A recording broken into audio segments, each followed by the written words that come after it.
Morning सभी को। तो हमारी सीटेट की जो पेपर सेकंड है उसमें साइंस की क्लासेस चल रही थी, जिसमें क्लास 6 की जो हमारी point two the point NCERT चल रही थी उसमें आज 5 चैप्टर हम कर चुके हैं, 5 क्लासें हम कर चुके हैं। आज हमारी 6ठी क्लास है।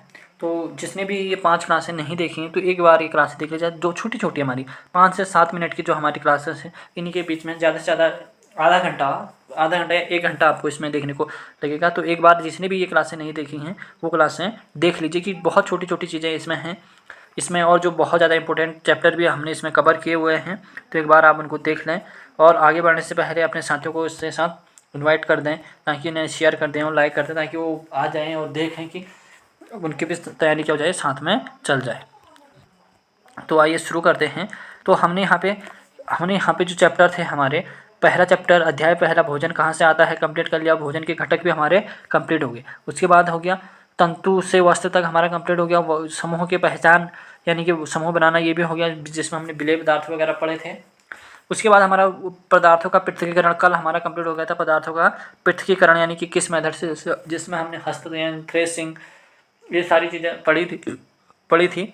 तो आज हमारे चारों ओर जो परिवर्तन हो रहे हैं उनको क्या कहेंगे। अब देखो कुछ लोग कह रहे हैं कि इसमें तो बहुत ज़्यादा सिंपल है। तो ये देखो, ये क्लास 6 की एनसीईआरटी है।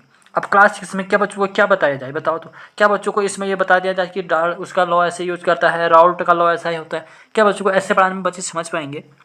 तो ये बच्चों के बेसिस पे बनाई गई बुक हैं, तो उसी के बेसिस पे हमें भी क्या करना है, इसमें देखना है। तो इसमें हम बच्चों का ये जैसे कल हम पढ़े थे पदार्थों का पृथक्कीकरण, क्या अब हम इसमें जैसे वात्या भट्टी होती हैं या अलग अलग चीज़ें होती हैं, क्या उससे हम कर सकते हैं? लोहा चुंबक की मेथड से क्या बच्चों को पढ़ाया दिया जाए?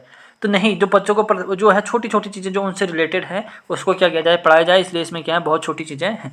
तो आज हमारा अध्याय 6 है, जिसमें हमारे चारों ओर के परिवर्तन। तो आइए शुरू करते हैं, हमारे चारों ओर क्या क्या परिवर्तन हो रहे हैं उसके बारे में पढ़ते हैं।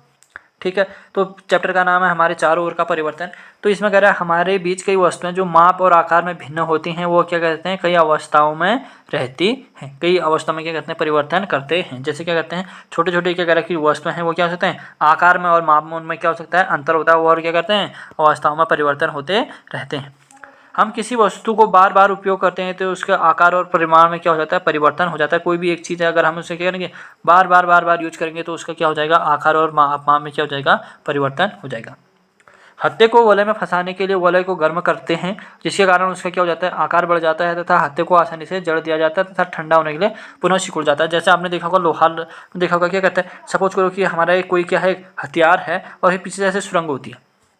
अब इसको हमें क्या करना है, इस हत्थे में डालना है। तो क्या करते हैं, इसको हम कहते हैं लोहार क्या करता है, पूरा गर्म करता है, पूरा गर्म करता है और उसके बाद इसमें क्या करता है, इसमें डाल देता है मार के। तो जब ये गर्म करता है तो उसमें क्या हो जाता है, इसका आकार क्या हो जाता है, कह रहा है ये बढ़ जाता है जब इसमें, और धीरे धीरे जैसे ठंडा हो जाता है पूरी तरीके से क्या हो जाता है, सिकुड़ जाता है। तो उससे क्या हो जाता है, पुनः क्या हो जाता है, अपनी क्या डायरेक्शन में आ जाता है। ठीक है, उसके बाद है हमारा उत्क्रमणीय परिवर्तन यानी रिवर्सिबल जो कहते हैं चेंजेस हैं वो क्या है। तो कह रहा है साधारण शब्दों में किसी पदार्थ की मूल अवस्था किसी पदार्थ की मूल अवस्था को क्या कहते हैं, प्राप्त करने की प्रक्रिया को हम क्या कहते हैं, उत्क्रमणीय परिवर्तन के अंतर्गत लाते हैं। जैसे हमने क्या करा कि कोई एक पेपर था, इसको क्या कर दिया, फोल्ड कर दिया हमने 2-3 बार, तो हम क्या करते हैं, फिर अनफोल्ड कर सकते हैं इसको। तो ऐसे परिवर्तन जो क्या करते हैं, पदार्थ की या भौतिक अवस्था में परिवर्तन ना करके उसको उसी में रखें, यानी रासायनिक परिवर्तन में कोई परिवर्तन ना हो, तो उसको क्या कहेंगे, उत्क्रमणीय परिवर्तन कहते हैं। खाना पकाना उत्क्रमणीय परिवर्तन नहीं कहा जा सकता, क्योंकि जब हम किसी वस्तु या की भौतिक पदार्थ में को उसके मूल रूप से क्या नहीं परिवर्तन नहीं ला सकते। अर्थात जब हम क्या करते हैं, उत्क्रमण नहीं हुआ, जो मैंने बताया कि इसकी क्या पेपर है, इसको हम क्या नहीं फाड़ा नहीं है, हमने खाली क्या दिया, फोल्ड कर दिया, तो इसका जो भौतिक रूप में हम क्या जैसे पहले था वैसे हम क्या लग सकते हैं, इसको वापस ला सकते हैं। तो इसको क्या कहें, उत्क्रमणीय परिवर्तन। तो खाना पकाने के बाद खाना बन गया तो क्या आप उसको फिर कच्चा कर सकते हैं, नहीं। तो क्या हुआ, ये भी उत्क्रमणीय परिवर्तन है। जैसे उत्क्रमणीय परिवर्तन खाना बनाना नहीं है।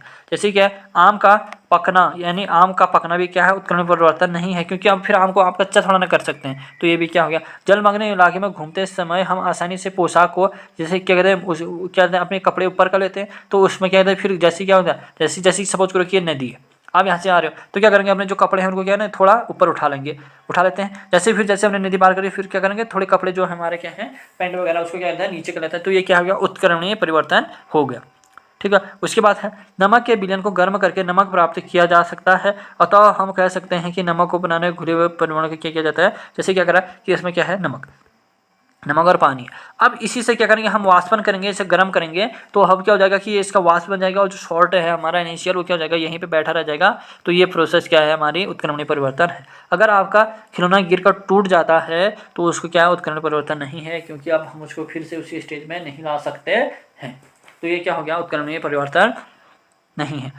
टूटी हुई हड्डी पर बांधी हुई पट्टी प्लास्टर और पेरिस से मोटी पतली पढ़ाई जाती है और उसका क्या, जो हड्डी ना टूटे, यह परिवर्तन को हम क्या कह सकते हैं, उत्क्रमणीय परिवर्तन हम कह सकते हैं। जैसे क्या करा कि किसी की हड्डी से फ्रैक्चर होगी, हमने क्या कर दिया, इसके बाहर से प्लास्टर ऑफ पेरिस लगा दिया, अब यह हड्डी क्या हो जाएगी, फिर से जुड़ जाएगी, तो इसी को क्या कहेंगे हम, उत्क्रमणीय परिवर्तन हम इसको कह सकते हैं। ठीक है, तो आज के क्लास में इतना ही था। बहुत थोड़ा सा कि क्या कहते हैं, उत्क्रमणीय परिवर्तन यानी कि जो रिवर्सिबल प्रोसेस है, रिवर्सिबल जो क्या है चेंजेस हैं वो क्या है, जो कि फिर से एक स्टेज में थे वहाँ से दूसरे में गए, फिर से क्या आ सकते हैं, उसी स्टेज में आ सकते हैं, तो हम उनको क्या कहेंगे, उत्क्रमणीय परिवर्तन हम कहते हैं। तो आज की क्लास में इतना ही, तब तक के लिए आप रिवीजन करते रहिए।